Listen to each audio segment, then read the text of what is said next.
बिस्मिल्लाहिर्रहमानिर्रहीम। अस्सलाम वालेकुम। अफ़गानिस्तान से बड़ी गलती इस वक्त तुर्की करने के लिए जा रहा है और जंग ऐसी छिड़ने वाली है कि हाथों से लगाई गई गिरें दांतों से खोलना पड़ेंगी और तबाही इतनी होगी कि शायद उसके बाद अंदाज़ा भी नहीं हम लगा सकते। सीन ये हुआ है, इस वक्त तुर्की की फ़ौजें पहुंच चुकी हैं बॉर्डर पर और तुर्की की फोर्सेस इस वक्त मुकम्मल तौर पर बॉर्डर पर जाकर शाम में दाखिल होने वाली हैं और इस वक्त उनके कमांडोज, टैंक्स, तमाम चीज़ें बॉर्डर पर आ गई हैं और ये किसी भी वक्त कुर्दों के खिलाफ जंग छिड़ जाएगी। यानी ऐसा नहीं है कि जंग का ऐलान होगा, जंग शुरू है, बस किसी भी वक्त हमला होने वाला है।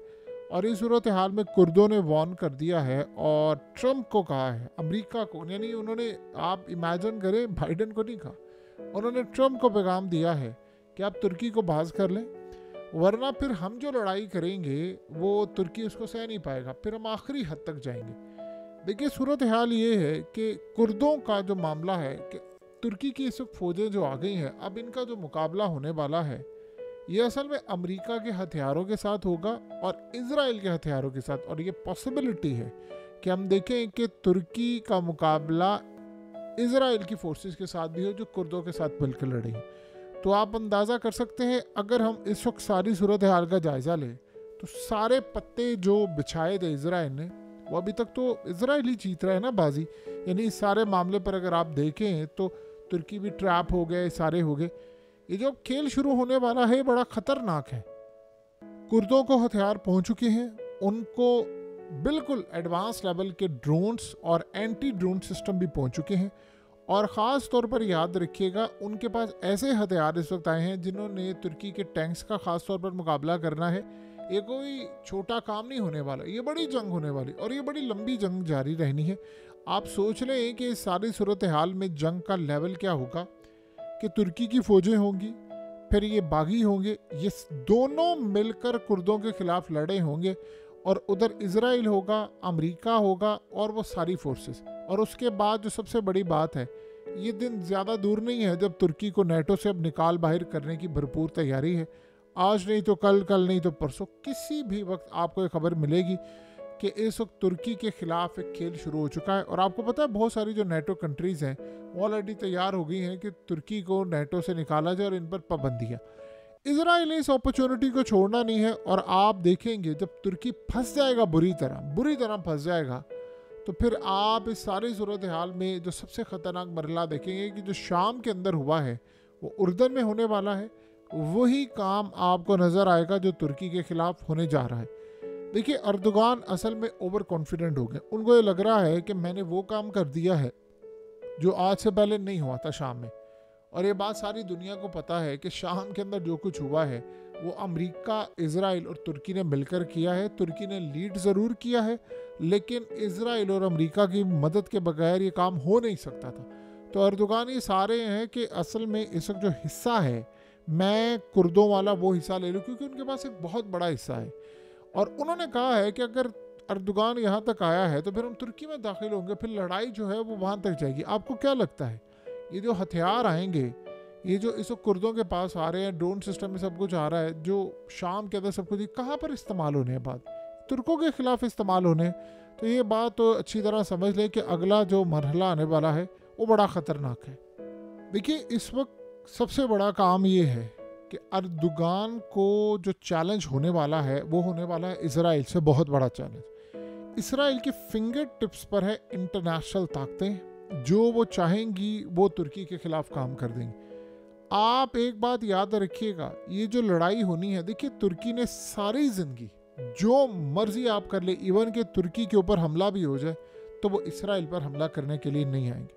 तो इस सारी सूरत हाल में इजराइल का प्लान ये है कि आप देखेंगे कि कुर्दों के पास ऐसा डिफेंस सिस्टम और ऐसे हथियार आप देखेंगे कि आप हैरान हो जाएंगे कि अमेरिका की elite commando forces, navy seal के पास वो हथियार नहीं होते जो इनके पास मौजूद है।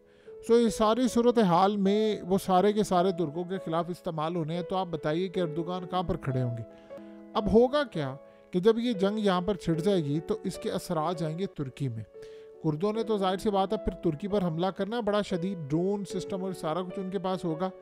उससे सबसे पहले तुर्की की जो इकॉनमी है और करेंसी वो गिरना शुरू हो जाएगी, फिर इन पर पाबंदियाँ आयद होंगी। अभी से आप देखिए ना, एक ड्राफ्ट तैयार हो रहा है जिसमें पूरे का पूरा, असल में अगर हमें लग रहा है कि इस वक्त तुर्की की इकॉनमी के ऊपर हमला नहीं होने वाला, इतना बड़ा हमला होने वाला है कि आप और हम उस हमले को जब देखेंगे तो तुर्की की मैशत बिल्कुल बैठ चुकी होगी। यानी आप ये सोचें हमला इस लेवल का होगा तुर्की के ऊपर कि फौरी तौर पर इनकी मार्केट कोलैप्स करना शुरू कर देगी। असल में पिछले काफ़ी अरसे से इन्वेस्टर ख़ास तौर पर उसने तुर्की की मार्केट को खैराबाद कह दिया है और वो अब मालदीव का रुख कर रहे हैं, वो दुनिया के अंदर और बहुत सारी कंट्रीज़ का रुख कर रहे हैं, यूरोप के अंदर जा रहे हैं, ग्रीस में भी जा रहे हैं, ताकि वहाँ के हालात ख़राब है लेकिन वो फिर भी तुर्की की बजाय और ममालिक का रुख करें। इन्फ्लेशन जो है वो कंट्रोल से बाहर है, महंगाई इस वक्त तुर्की में कंट्रोल से बाहर है, होटल्स उनके वीरान हैं। इवन कि आप देख लें विंटर का सीज़न है, क्रिसमस आ रही है, फिर भी वहाँ के जो होटल्स हैं वो वीरान है। जिस लेवल की तुर्की में टूरिज़्म हुआ करती थी वो टूरिज़्म भी नहीं। ऐसा नहीं है कि अमन का कोई मसला है या कोई सूरत हाल, लेकिन ये जो जंग अब छिड़ेगी तो उसके बाद जो माशी तौर पर इनको नुकसान होगा वो आप सोचें कि सबसे ज़्यादा जो तकलीफ दे अमल होने वाला है कि इनकी फ़ौजें वहाँ पर पहुँच गई हैं, उनके ऊपर जो हमला होगा उस, यानी आप इस सारी सूरत हाल का जायज़ा ये लें कि क्या रिसेंटली इस सारे मामले पर ख़ास तौर पर रूस ने रिपोर्ट जारी नहीं की थी कि अर्दोगान के ख़िलाफ़ अंदर से फिर एक बगावत और एक लड़ाई होने वाली है फ़ौज की। क्या उन्होंने इस पर मॉस्को ने पूरी रिपोर्ट जारी नहीं की थी? और ये बड़ी रिपोर्ट थी, उसमें बताया गया था कि जर्नैल जो हैं तुर्की के अंदर वो अर्दोगान के ख़िलाफ़ खड़े होने वाले हैं।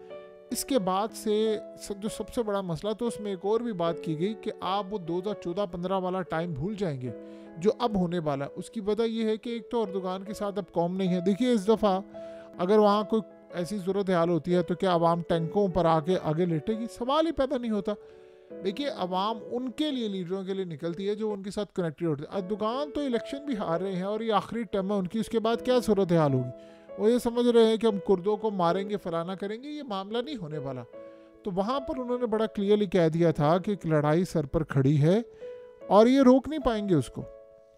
अब आप बताइए कि जब ऐसा मामला होता है तो आप किस तरह मैनेज कर सकते हैं चीज़ों को? आप नहीं मैनेज कर सकते। तो एक तो सूरत हाल यहाँ पर ये पैदा हो रही है तुर्की के लिए कि वहाँ के अंदर के हालात उनके ख़राब है। जब पॉपुलैरिटी डाउन होगी तो फिर आप देखते हैं, देखिए कोई साउथ कोरिया वाला हाल तो है नहीं कि साउथ कोरिया के अंदर वो सदर ने आकर कहा जी मैं मार्शल लॉ लगा रहा हूँ, आम सड़कों निकल आई। और अब आप देख लें कि वहाँ के इंटेलिजेंस चीफ और फिर सदर के साथ जो हो रहा है वो सारी दुनिया को पता है। तुर्की की डायनामिक्स बिल्कुल डिफरेंट है। देखिए एक तो तुर्कों को शदीद है गुस्सा अर्दोगान के ऊपर कि आप गज़ा की मदद करने के लिए क्यों नहीं गए। दूसरी बात, ये जो शाम के अंदर हुआ है उसके बाद गुस्सा डबल हो चुका है। उसकी वजह ये वो कह रहे हैं कि आप जब यहाँ जा सकते हैं तो आप वहाँ क्यों नहीं जा सकते। और ये आपके जो जुलानी शुलानी ये सारे आए हैं, ये इजराइल के खिलाफ लड़ने के लिए क्यों नहीं चाह। अब लोग सवाल उठा रहे हैं। देखिए नेतन्याहू गया है उस जगह पर फौज को लेकर आज जहां आप सोचें कि शाम का वो इलाका, वो कहते हैं 2000 साल बाद हमने उसको कैप्चर किया। तो आप बताइए कि सारी सूरत हाल के अंदर वो इलाके हाथ से गए तो उसका जिम्मेदार कौन है? तुर्की है, जाहिर सी बात है, और कौन है?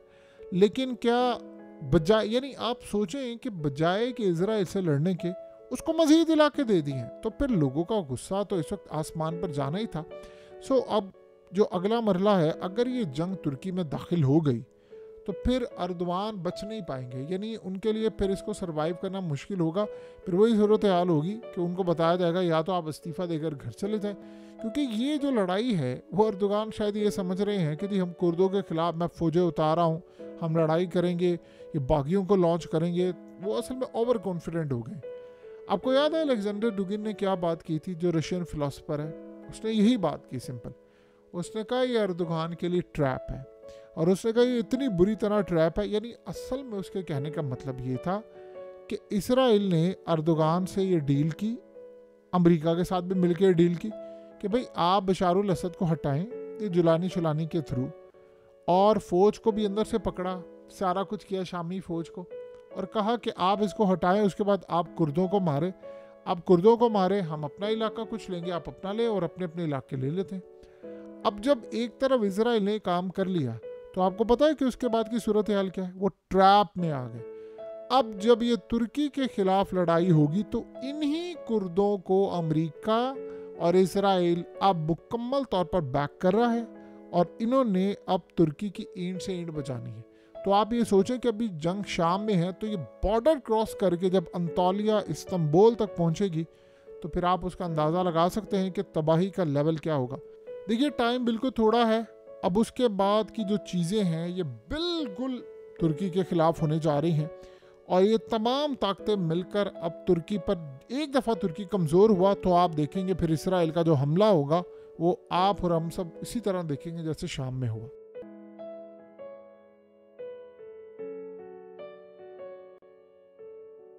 हकीकत टीवी को सब्सक्राइब करना मत भूलें, वीडियो को लाइक करें, शेयर करें और कमेंट सेक्शन में अपनी राय का इजहार ज़रूर करें।